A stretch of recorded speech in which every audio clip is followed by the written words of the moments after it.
Бу бик үзенчәлекле әсәр, аның исеме дә үзенчәлекле күркә дип атала. Һәм куелышы да үзенчәлекле. Монда фәлсәфи темалар бар. Һәм әлбәттә бик кызык булыр дип уйлыйм. Сезне, кадерле тамашачылар, көтеп калабыз. Спектакль турында сөйләргә кирәк түгел дип уйлыйм, аны карарга кирәк, чөнки ул сәхнә әсәре.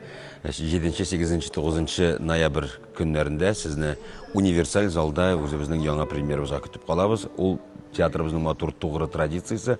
Марсель Хәкимовның туган көненә багышланып чыга торган премьера, нинди генә залда булмасын, кайсы гына бинада булмасын, менә яңа бинада да бу әлеге матур гадәт юла дәвам итә. Бигрәк тә ул аңа туган тиешле автор драматургның әсәре, Дамир Сәлимҗанов драматург. Залга килгәндә универсаль зал, ул безгә инде үзенең фатихасын биргән иң беренче зал, чөнки яңа бинабыздагы иң беренче спектакль Казанга Тукай кайткан спектакль 1 март көнне иң беренче спектакль булып шул спектакль уйналды. Һәм премьералар саныннан да ике премьералар яңа бинада нәкъ менә шушы залда чыкты. Һәм уңышлы чыгуын дәвам итәр дип өметләнәбез. Бүтән залларыбызда эшли. Шуңа күрә премьерага рәхим итегез.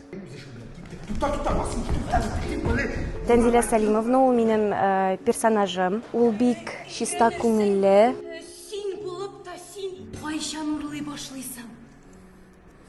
Һәм ул хәтта мәхәббәте өчен үзен курбан итәргә әзер кеше.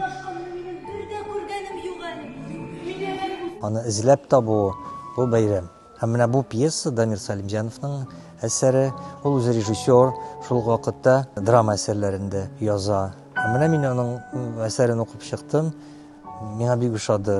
Беренчедән, ул гади гына без яши торган тормышны гына сүрәтләп. Аның асылында фантастик әсәрләр ята. Чөнки аның әсәрендә язылган по мотивам Роберт Шекли дигән бер шундый автор бар. Аның шактый гына менә хикәяләр бар, чит планеталар турында, гомумән ниндидер бөтенләй илләр турында.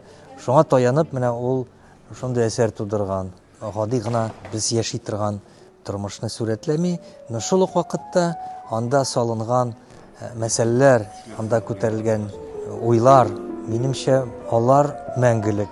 Чөнки анда күтәрелгән сораулар кешелек дөньясын элек тә борчыган, хәзер дә борчый, киләчәктә дә борчыячак. Аның жанры хыялый комедия дип аталса да, әмма дә ләкин мин аны барыбер фәлсәфи әсәр дип әйтер идем. Һәм без тырышабыз бер яктан югалтмаска менә әйтелгән жанрны, хыялый комедия, шул ук вакытта сакларга аның фәлсәфи нигезен.